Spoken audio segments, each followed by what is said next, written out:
Well, we get to finally talk about one of the more interesting phones of the last couple of years by Apple, and this has actually been a pretty big success for the whole entire iPhone lineup. It's one of those phones that's going to stay consistent even if Apple releases the next iPhone 14s and 15s and 16s. The iPhone SE lineup is probably going to live on forever, and I'm a big fan of the SE lineup from how it started. This specific iPhone, though, the iPhone SE second generation, is kind of like an average phone, and now that we're so many years into its life cycle, we're about 2 years in, Apple still is selling it for the $400, and I truly do think they should decrease the price of this phone, and I think it's overpriced for what it's bringing in 2022. Maybe back in 2020 it was a better deal, but as of right now, I don't think it's worth $400. I think this phone is worth like $200 and something dollars, to be honest, and I'll explain why. Now, if you want to pick up probably some other phones I'd recommend this year, links will be down in the description. You can get them from there and help support the channel at the same time. Now, starting off with the outside, as always, this phone has that 4.7-inch 750p panel, and as most of you know, this is a pretty outdated design as of right now. You have the top bezel, you have the bottom bezel, and even compared to the iPhone 10 from 2017, 3 years before this phone, it's still a very outdated device. Now, the other thing is that, of course the iPhone 10 was a flagship and this was a budget phone, but you can buy even an iPhone 10R for cheaper than a brand new iPhone SE2. So it really doesn't make too much sense to buy this phone when in the used market you can buy something that's visually better than this thing for much cheaper, in my opinion. Now, you still have Touch ID, which is kind of an advantage in my opinion, but that's really pretty much it. It's a smaller phone, which some people may prefer, but just in terms of the design, it is a pretty outdated design without a doubt. Now, another big thing is the next generation iPhone SE that's going to be coming out in the next couple of months, at least it's rumored to be. And if that ends up happening, it's still probably going to keep the same design. That's what the rumors are suggesting. So you may want to wait out until that phone, but if not, if you're going to get the iPhone SE, then I guess it doesn't hurt to get this one either, but I'd probably recommend waiting for sure. Now, you have the lightning port at the bottom, and on the back you have that standard glass back, which still looks pretty good. I don't think it's an ugly looking phone. It kind of feels the same as the iPhone 13, but obviously there's a lot less bezel in the iPhone 13. It has a much better display. You have that single camera setup on the back, you have wireless charging, IP certification,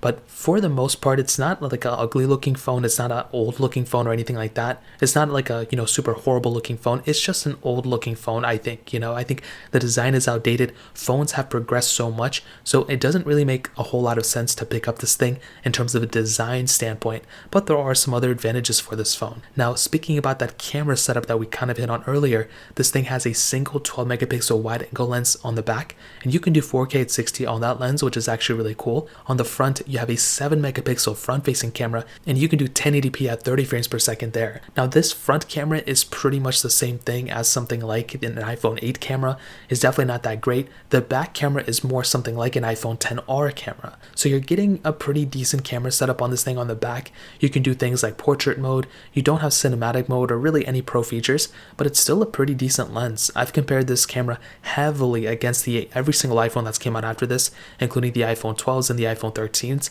and it's pretty much still a solid camera. I think the main disadvantage of it is that single lens. If you're somebody who wants to, take advantage of an ultra wide setup or a telephoto lens and zoom in a lot, you're not really going to be getting that from this specific lens, unfortunately, but it's still a pretty good camera. Apps like Snapchat and TikTok and Instagram, those type of applications do really well with iPhone cameras. So even if you get this camera, even though it's like kind of an older setup, you're still getting a really decent, UI for these newer cameras as well. So I think I'm a huge fan of it. I think I'm a fan of the camera. It's definitely not its like craziest feature, but it's definitely more of a pro than a con in my opinion. So in terms of the camera, that covers it up there. Now, in terms of the longevity of this device, this phone, in terms of the design, it's already pretty much dated, like I mentioned. If you pick up this phone this year, probably within the next couple of months, you're already going to feel like you have a dated device because the next generation iPhone SE is going to be coming out, but that's going to be in the same body, so it may still feel like it's a pretty current phone in some ways too. Another big thing to keep in mind is with the software updates, this device, because it has the same chipset as the iPhone 11, is probably going to last as long as that device. Actually, it's not probably, it is going to last as long as that device. So because of that, this phone is still going to be supported for many more years of software. You can pick up this phone today and it's still going to be around many years from now. So that is a really big thing to keep in mind, and that's another really big advantage of this phone. So without a doubt, if you're wanting to pick up a phone and kind of like, move on with your life in terms of software, this isn't a bad option, but you do need to keep in mind that with something like the design of this phone, I feel like the design of this phone and the way it looks is going to make you want to upgrade more than the software or the features of this phone, if that makes any sense. I feel like, with the newer gesture-based design, with the lack of notch coming in the iPhone 14s, having a phone like this nowadays does seem a little bit dated, but it's totally up to you. I would be totally fine rocking a phone like this in terms of design, but there are some other areas that I'm not a huge fan of, things like the camera and like the battery life, which I'll get into in a second. Now, in terms of the performance, this device has that Apple A13 Bionic chip inside of it with 3 gigabytes of RAM. Now, this thing has the same chipset as the iPhone 11, but it has the same RAM as the iPhone XR. So it's kind of like a mixture between both. And the performance of this phone, like I've mentioned before, has been really, really good.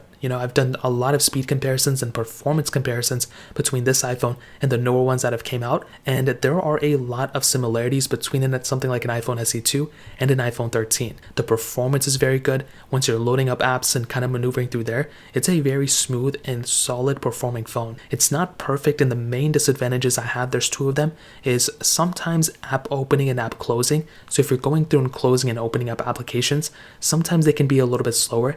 Because you're using that home button, it takes like an extra second for it to register. Not a second, but it takes like a little bit more time to register you closing an application versus, the gesture-based design where you swipe up. So it doesn't feel as smooth and as, fast as something even like an iPhone 10. But the other thing to keep in mind is with the lack of gesture-based design, you're maneuvering through this whole entire UI with that home button, and it does make it feel a lot slower, and just it doesn't make it feel as, ergonomic or whatever the word is as the latest iPhones. And that is kind of a disadvantage, Even if the iPhone SE 3 brings the same design, it's still going to feel like an older phone than an iPhone, 10 even, which is so crazy. This is a 2020 phone, but it doesn't feel like a 2020 phone. It feels like a much older device in so many different ways. So I don't want to bash on this phone too much.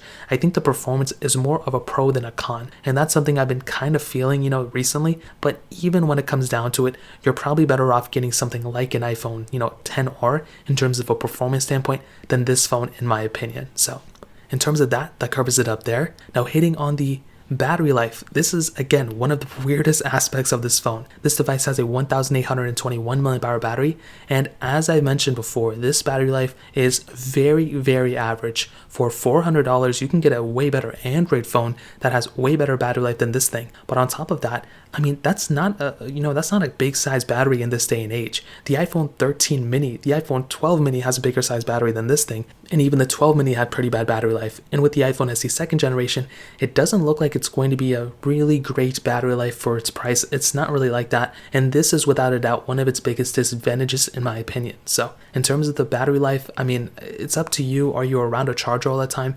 If you are, then this isn't a bad idea, but it's one of those things that I probably wouldn't recommend you to pick up if you love battery life and having a long supported phone. So in terms of that covers it up there. And to be honest, I think the iPhone SE second generation is a very strange device in 2022. I think it's good enough if you're somebody who wants to go and pick up a phone and then pretty much just kind of move on with their life. But the problem is that it's already kind of a dated design. The camera setup is a little bit older too, and the battery life just isn't just something I would love to just walk around with. I would always be worried about the battery life, and I'd always be worried about the camera.